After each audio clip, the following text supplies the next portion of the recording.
عرفان صدیقی صاحب ذرا یہ تھوڑا سا بتا دیں کہ یہ جو بات ہو رہی تھی کہ بلاول صاحب جو ہیں وہ بار بار مسلم لیگ نون کی قیادت جو ہے اس پہ اٹیک کر رہے ہیں اور کافی سخت باتیں کر رہے ہیں. مریم اورنگزیب صاحبہ نے آج جواب تو دیا ہے اور انہیں کہا ہے کہ آپ اعتراض کریں, اس طرح کی زبان استعمال نہ کریں, لیکن اس طریقے سے مسلم لیگ نون جو ہے وہ جواب نہیں دے رہی جس طرح کے ماضی میں مسلم لیگ نون کے جو اسپوکس پرسنز ہیں وہ جواب دیا کرتے تھے. تو کیا اس کی وجہ یہ ہے کہ مسلم لیگ نون کا خیال ہے کہ ایک دفعہ پھر ہو سکتا ہے دوبارہ پیپلز پارٹی کے ساتھ مل کے حکومت بنانی پڑ جائے, تو اگر امبیرسمنٹ ہو تو صرف ان کو ہو, آپ کو نہ ہو؟ جی میر صاحب, میں آپ کو بہت واضح بات بتا دوں کہ یہ لیڈرشپ کا, سینئر لیڈرشپ کا, یعنی میاں محمد نواز شریف کہہ لیں, شہباز صاحب کہہ لیں, اس پہ ہماری ایک میٹنگ میں یہ بات ہوئی تھی اور میاں صاحب کا کہنا یہ ہے کہ ہمیں تلخیاں نہیں بڑھانی چاہیے. فضا کے اندر پہلے سے کافی کشیدگی ہے, کافی تلخی پائی جاتی ہے, کافی لڑائیاں ہو چکی ہیں, کافی تصادم ہو رہے ہیں, پولرائزیشن بہت بڑھ چکی ہے. تو ان کا کہنا یہ تھا کہ زرداری صاحب چونکہ زیادہ اس میں حصہ نہیں ڈال رہے اس آگ کے بھڑکانے میں, بلکہ جب میاں صاحب آئے ہیں تو انہوں نے ان کو رابطہ بھی کیا, فون بھی کیا, حال احوال بھی پوچھا.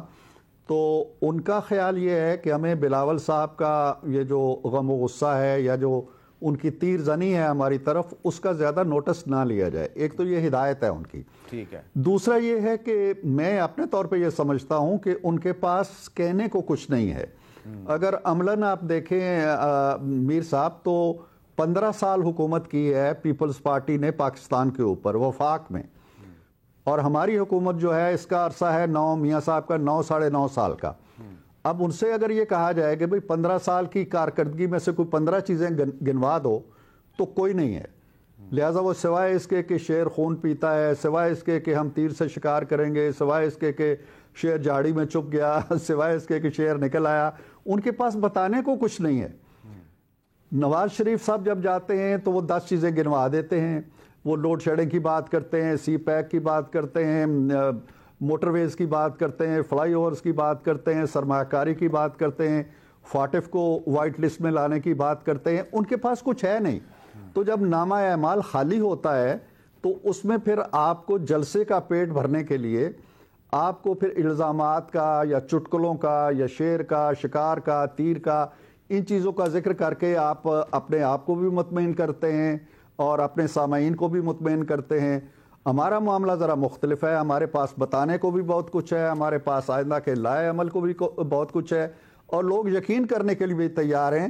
آپ کہیں بھی کھڑے ہو جائیں اور کہیں کہ یار یہاں سے 4 چیزیں پیپلز پارٹی کے عہد کی گنوا دو جو 15 سالوں میں انہوں نے کی ہیں, اور دوسرے کو کہیں یار 4 چیزیں نون کی گنوا دو, تو وہ گنوا دے گا آپ کو. تو ان کا ایشو یہ ہے کہ ان کے پاس اس حوالے سے ہے کچھ نہیں. لہٰذا وہ کر رہے ہیں تو ٹھیک ہے, ان کی حکمت عملی ہے. وہ یہ سمجھتے ہیں کہ جتنا وہ پی ایم ایل این کو نشانہ بنائیں گے, anti P M L N voter جو ہے, جو چاہے پی ٹی آئی کے اندر ہے یا کہیں اور ہے, وہ ان کی طرف کھینچا آئے گا.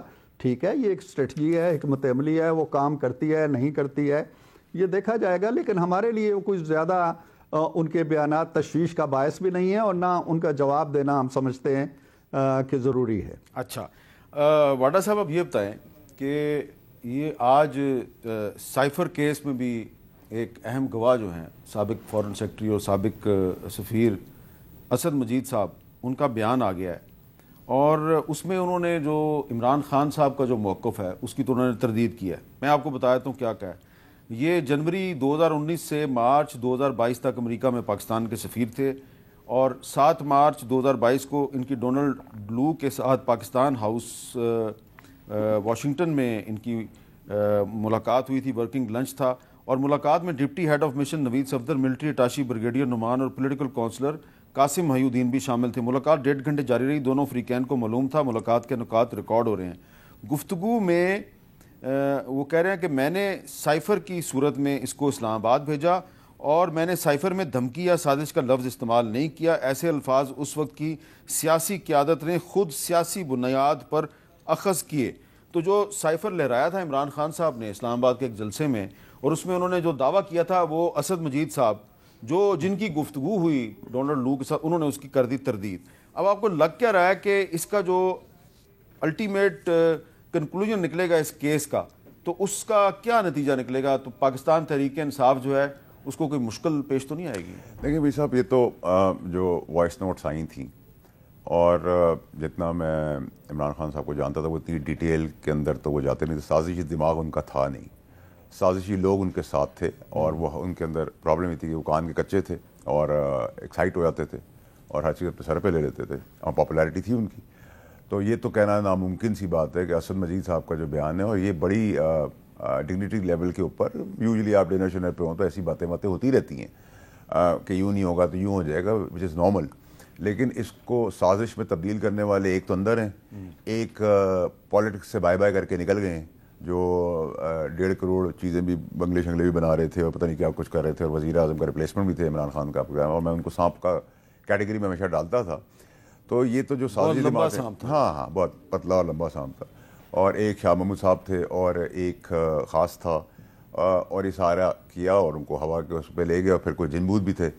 تو اس کی اب پرائس تو بھرنی ہے، کیونکہ قانون آپ سے یہ نہیں پوچھے گا کہ میر صاحب نے کہا تھا، وہ کہیں گے بھائی بندوق ولید صاحب نے دی تھی، میر صاحب نے میگزین لگا تھا، چلائی آپ. آپ کے خیال میں کیا ہو سکتا ہے تحریک انصاف کے ساتھ، کیا ہوگا؟ دیکھیے اس ملک میں جو اب تک پچھلے 75 سال سے ہوتا رہا ہے، اور جو ہو رہا ہے اور آگے ہونے جا رہا ہے، اور آگے 75 سال میں جو ہوگا، اس کے بعد تو سر یہ سوال ہی بڑا بے بنیاد سا سوال ہے. اچھا ولید اقبال صاحب، کیونکہ آپ ماہر قانون بھی ہیں، کوئی آپ کو لگ رہا ہے کہ تحریک انصاف کے ساتھ وہ نہیں ہوگا جو 70s میں نیب کے ساتھ ہوا تھا، پابندی لگا دی گئی تھی نیب پہ؟ دیکھیں جی، میں جوتشی تو نہیں ہوں، لیکن جہاں تک آپ سائفر کیس کی بات کر رہے ہیں، جتنے ایک تو اس کی آپ کو اس بات کا تو علم ہے کہ 2 دفعہ اسلام آباد ہائی کورٹ اس کو ری ٹرائل کے لیے واپس بھیج چکا ہے. تو کوئی نہ کوئی نقائص اس میں بڑی بنیادی قسم کے تو پائے جاتے ہیں، نمبر 1. نمبر 2، جو وکلاء اس کو اندر اڈیالہ جیل کے اندر مینیج کر رہے ہیں کیس کو، یا ریپرزینٹ کر رہے ہیں خان صاحب کو اور دیگر جو اس میں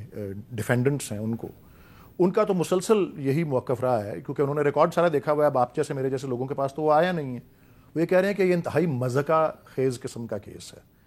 یہ جو اسد مجید صاحب نے جو اب دیا ہے، اپنا بیان ریکارڈ کروایا ہے، جس کو آپ اس طرح تشریح کر رہے ہیں کہ وہ تردید کرتا ہے خان صاحب کی پوزیشن کو، خان صاحب نے اس کا تو جواب وہیں پہ جو ہے کل شاید دے دیا تھا کہ جی اگر اس میں کوئی ایسی بات نہیں تھی تو پھر امریکی سفیر کو بلا کے ڈیمارش کیوں دیا گیا تھا. اور یہ جو مداخلت کرنے والی بات ہے، دیکھیں میں ان افراد میں نہیں ہوں، سائفر شاید کیبنٹ میں یا کہیں انسیل کیا گیا تھا، گنے چنے لوگوں نے اس کو دیکھا ہے، میں تو نہیں ان لوگوں میں جنہوں نے دیکھا ہے. لیکن ہسٹری جتنی میں جانتا ہوں، کم از کم 1823 سے لے کر امریکہ کی تو ایک پالیسی ہے، منرو ڈاکٹرن اس وقت آیا تھا کہ دوسرے ملکوں کے معاملوں میں وہ انٹرفیئر کرنے کا. اور جب 25 سال بعد ان کی ڈاکیومنٹس ڈی کلاسیفائی ہوتی ہیں، دوسرے ملکوں میں انٹرفیئر کرنا، ریجیمز گرانا، یہ کوئی نئی بات نہیں ہے امریکنز کے لیے. ویسے میں ہسٹری کے حوالے سے بات کر رہا ہوں، کیونکہ اس اسپیسیفک کیس کے فیکٹس کو میں اتنا زیادہ نہیں جانتا. ٹھیک ہے. لیکن آپ دیکھیں ایران میں اس طرح سے کرتے رہے، وہ چیلے میں ہوا اس طرح سے، نکاراگوا میں ہوا. مطلب اب ملک گننے شروع کریں تو بہت لمبی اور فہرست لاطینی امریکہ کے تو بہت سے ملکوں میں ان کی مداخلت کا سلسلہ رہا ہے، اور 25 سال بعد ان کی ڈاکیومنٹس ڈی کلاسیفائی. لیکن آپ نے چیلے کا ذکر کیا تو وہاں پہ تو جو سلواڈور ایلاندے ہے، جی اس نے تو اپنا جو آفس تھا وہاں پہ مشین گن سنبھال کے تو فائرنگ شروع کر دی تھی اور اس کو مار دیا گیا تھا. تو اس نے تو اس طرح مزاحمت کی تھی. اب جی وہ ہر قسم کے دور کی ہر قسم کے اپنے اپنے طریقے ہوتے ہیں، اور ہر ایک کی اپنی اپنی. اور اس وقت کی جو پاکستان کی گورنمنٹ تھی، ذوالفقار علی بھٹو صاحب کی جو حکومت تھی، اس نے علی اعلان اس کی مذمت کی تھی. آپ کچھ کہنا چاہ رہے ہیں؟ سر میں کہہ رہا تھا کہ دیکھیں یہ جو ولید صاحب نے بات کی وہ کہ انٹرفیرنس نہیں ہونی چاہیے، تو پھر آج آپ کیوں ان کے ساتھ رابطے کر رہے ہیں اور لابیسٹ کو لگایا ہوا ہے، اور آپ ویسٹ کے آگے کشکول لے کے جب کھڑے ہوتے ہیں تو اس وقت کہاں آپ کی وہ ساری باتیں رہ جاتی ہیں. تو وہ بات کریں جس میں دم ہو. اب آپ نے کہا کہ جی ہمارے بندے جا رہے ہیں اور وہ نظریاتی ہیں، اور کون سا نظریاتی ہے؟ نام بتائیں. پہچانتے ہیں پی ٹی آئی کے ساتھ ان لوگوں کو جو آج پی ٹی آئی کو ریپرزینٹ کرنے جا رہے ہیں؟